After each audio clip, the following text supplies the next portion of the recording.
We've seen the lows in gold, which is around 4,400. We've seen the lows in silver in the high 60s. But the longer we move sideways and work our way up, or what I like to call 2 steps up, 1 step back, the actual better would be to reach the numbers that some people still think that they can get to, which 10 or 20,000 on gold and 200 or 300 on silver. The warning here is, though, if you're looking for peaks, if you're looking for the next 1980 or 2011 style peak, be careful what you wish for, because that's the market top. I don't think we're anywhere near the market topping. And so I'm not looking for $200, $300 silver, because if we go there, the next thing that follows that vertical rise is a bear market.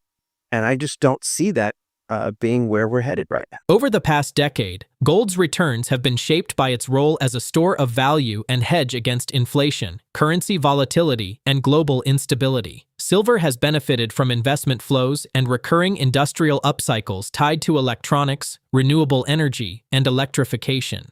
Despite gold's lackluster performance since the outbreak of the Iran war, the updated calculus of risk, interest rate policy, inflation, and strong underlying demand will still propel the yellow metal as high as $6,200 per ounce by the end of 2026, according to commodity analysts at UBS. PeterGrandich and Lobo Tiggre are seasoned precious metals analysts who provide insights on gold, silver, and long-term market trends. PeterGrandich explains that gold stabilizing around the 5,000 level would be a healthy step before the next move higher, noting that long-term expectations of $20,000 gold are now being discussed. While discussing silver, he mentions that its recent sharp rebound is a positive sign, even though many investors still hope for higher prices. Regarding the long-term outlook for precious metals, Grandich says that the fundamental reasons for owning physical gold and silver remain unchanged. He explains that rising global debt, poor monetary management, and unstable fiat currencies could eventually trigger either severe deflation or high inflation, making precious metals an important alternative to paper money. However, the growing industrial demand continues to strengthen the long-term case for silver and copper. Ultimately, Grandich believes these metals still have significant upside potential, while U.S. equities and technology stocks could decline by 20 to 40% over the next few years. If you're ready for unfiltered truth and sharp market analysis, hit that subscribe button. Let's explore the latest insights from PeterGrandich and Lobo Tiggre's recent interview. They wheeled out last Friday, spokespersons from BlackRock and all, onto the major financial networks to tell you everything's all right. And I learned from 42 years, when they're doing that, it's not all right. Because when it's all right, you don't have to worry about things. But when you got to go out and try to hold hands, that's another situation. So to answer your question, the Iran war, how it ends up here, other than a total victory and a total change there, is not a net positive. I think also what we're going to get out of this is we need it. And I've said this over and over since getting out at the almost top of the gold. We need it after the parabolic decline to build the base again, and ideally for gold just above 5,000. And that's exactly what's happening. Darryl, you have to understand, we were talking earlier before we started. 5,000 was just a pipe dream for most of us 10 or 20 years ago. Mm-hmm. Now 10,000 is 20,000. So building a base here after the tremendous rally that we had the previous 18 to 24 months is very healthy. And I have to tell you, I was a little more impressed today on how quickly silver turned and finished up sharply. And now we're trading in the 80s, and we still have people disappointed because it should be at 200 or 300. No, the way gold and silver and copper are trading stands for very much higher prices down the road. But down the road, not tomorrow, not next week, or maybe not even next month. I think for the near term, which for me is 1 to 3 years. And, when I was a money manager, we never gave a forecast without a 3 to 5 year outlook. You talk to people now about 3 to 5 years, they laugh at you. 3 to 5 months, maybe, Mr. Grandich, but not 3 to 5 years. But I think if you're investing for the long term, the arguments still that exists to own physical metals have not changed. We're seeing again how out of whack countries are with their fiat currencies through debt, through mismanagement, etc. The inevitable implosion, whether it's serious deflation or huge out of control inflation, most paper is not going to be worth, as they say, the print and the paper that it's printed on. So I think they will always be viewed by people as an alternative to fiat currencies. What I do think, and why I've been more attuned, more bullish than over the years when I used to get yelled at for not being as bullish on silver as gold, is that in silver we just see a continuous increase in the industrial fundamental uses of it, and also copper. There's just no way you could hope for the things that the bulls speak about and not have copper play a bigger role in it. So I think it's the one area I still think, while not cheap anymore, is still playable across the board when you look at that versus, say, the general U.S. equity market or technology and things of nature. They still, to me, have 20 to 30 to 40% potential to go lower over the next few years. So my view has been, I stepped aside before the parabolic bust happened. I came within $4 at the bottom, which was just a lucky guess, I guess. But the bottom line to me was that it was going to take many weeks, at least a few months, if not almost the balance of the year, before both gold and silver would make new all-time highs. And the longer it took, the better it was for those that still want much higher prices.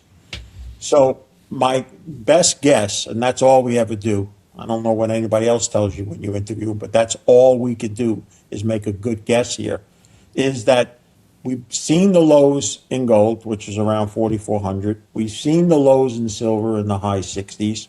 But the longer we move sideways and work our way up, or what I like to call 2 steps up, 1 step back, the actual better would be to reach the numbers that some people still think that they can get to, which 10 or 20,000 on gold and 200 or 300 on silver. How long that takes, if I hoped it was 6 months and it took a year, I learned many things we can spend another show about what not to do. But I can just tell you this, it's better to be a year too early than a day too late. And I don't think we're late yet in the metals. I still think they will be higher than lower going down the road. Getting debt free and getting out of debt was something I know you've worked on quite a bit. It will not only help you financially, but it changes your mental scope, which is very critical in this world. I also think that there's no quick fixes. We've become very more short-term oriented. I talked earlier in this interview how we used to have 3 to 5 year outlooks. Now you talk to anybody past 3 to 5 months. Recognize that most times things take a lot longer than originally believed. And patience is truly a virtue. If I noticed one thing, even with my daughter who's in the 30s, patience is something that is a lost art. Yet, for some reason, maybe because our parents and grandparents had much tougher times, they learned that they only had no choice but to be patient. But patience is a very important thing, and giving things time to work out is another. Market expert Lobo Tiggre states the sharp drop in gold and silver after their strong rally was a normal market correction, noting that prices often rise gradually but fall quickly. He explains that this period of consolidation is necessary to build a stronger base before the next move higher. Geopolitical tensions involving Iran can cause temporary spikes in gold prices, but the larger drivers remain inflation, rising energy costs, and central bank policies. Despite short-term volatility, he believes the broader economic environment still supports higher precious metal prices over time. Recent news supports this view. Silver has been trading around $89 to $90 per ounce after a nearly 7% jump tied to rising oil prices and safe haven demand, while ongoing structural issues in supply and industrial demand continue to tighten the market. Analysts describe the current silver market as experiencing one of the most severe supply squeezes in modern history, with physical shortages and growing investor interest shaping price dynamics. Concurrently, Tiggre also mentions that if peace were to significantly reduce inflation pressure, it could help silver even more because of its strong industrial component. Let's jump into the interview. I'm not claiming that, I knew that the thing was about to peak and that, it was literally days later that silver comes crashing down from 120 to 70 or whatever it did, and gold drops $500 in a day.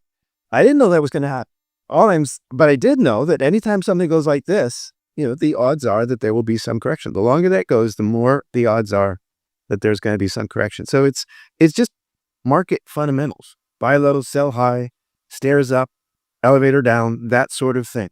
But we're getting off the sidetrack, but this is absolutely relevant to your question. Like, that was absolutely, if not predictable, expectable, right? At some point that should be expected.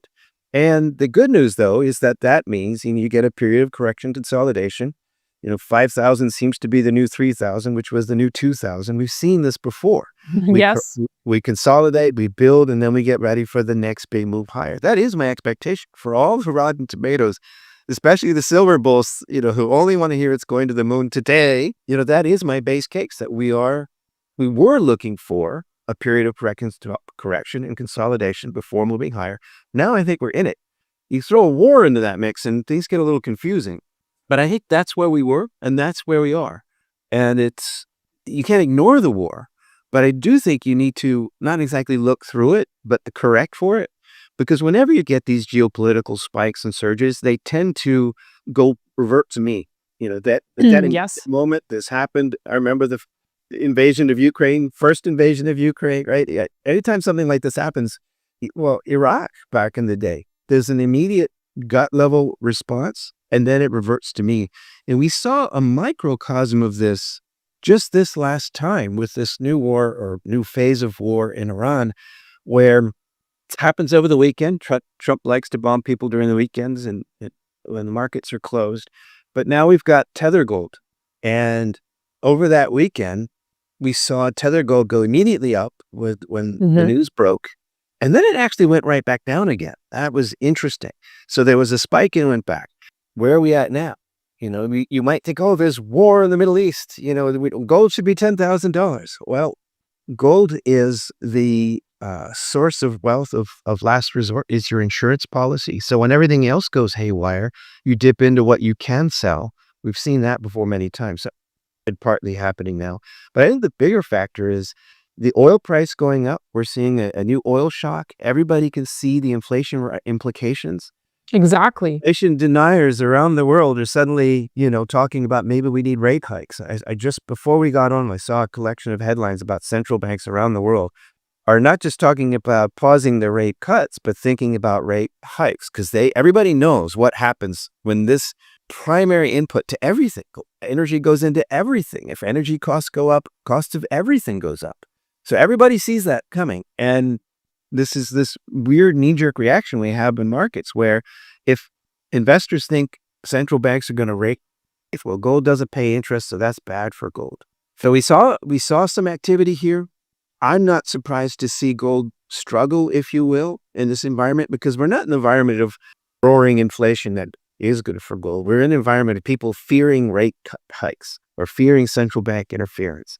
And that typically holds gold back. And it's very funny how you look at the past, but when we think the Fed might hike rates, that's been bad for gold. When it does actually do it, it'll move up at that same time. Lots of different ways we can go from that. But what I'm saying is, I think we have a much larger context than just the war. I'm not saying the war doesn't matter, but I'm saying it shouldn't distract us from the larger context that's going on. Fiscal dominance was all over the place before the war. If anything, that just throws fuel on the fire. I'm pretty sure we've talked about this in past years when silver was doing the, I'm falling and I can't get up thing. Yep. And I said, look, if you're bullish gold, you can't not be bullish silver. Yes. The GSR may widen, silver may never fulfill the dreams of silver uber bulls, but I cannot imagine a world where gold really breaks out higher and silver gets left behind. And that was right. So where do we go now? Well, if my base case outlook is stagflation, which it is, before the war and now all the more so with the war, that's bullish for monetary metals. And again, I can't see silver getting left behind. Did it go too far, too fast? Does it have more correction and consolidation to do than gold? Arguably, there were physical supply issues because of the disturbances in the force introduced by the tariffs and all that bullion being rushed out of London to the US. And then there wasn't enough bullion in London, right, when the price squeeze hit in. Again, my magic 8 ball doesn't tell me how all that works out. But I am nervous about reading too much into silver's utility. Just stepping back from a fundamental, basic perspective, silver is always more volatile than gold. So from that perspective, nothing here is surprise. We do still have silver's industrial side, which is much more a powerful a driver for silver than gold. And I know silver bulls hate it when I say this, but I actually view that as a good thing. You have, if peace did break out, and if somehow the profligate governments of the world did rein in the money helicopters, that would be bad for gold and actually good for silver. I don't know if it's still true, but just before we started recording this, I was looking at Market Watch, and it was one of those mornings where gold was in the red and silver was in the green. Yes. Like Yep. the fact that that still happens, I think, is more bullish for silver.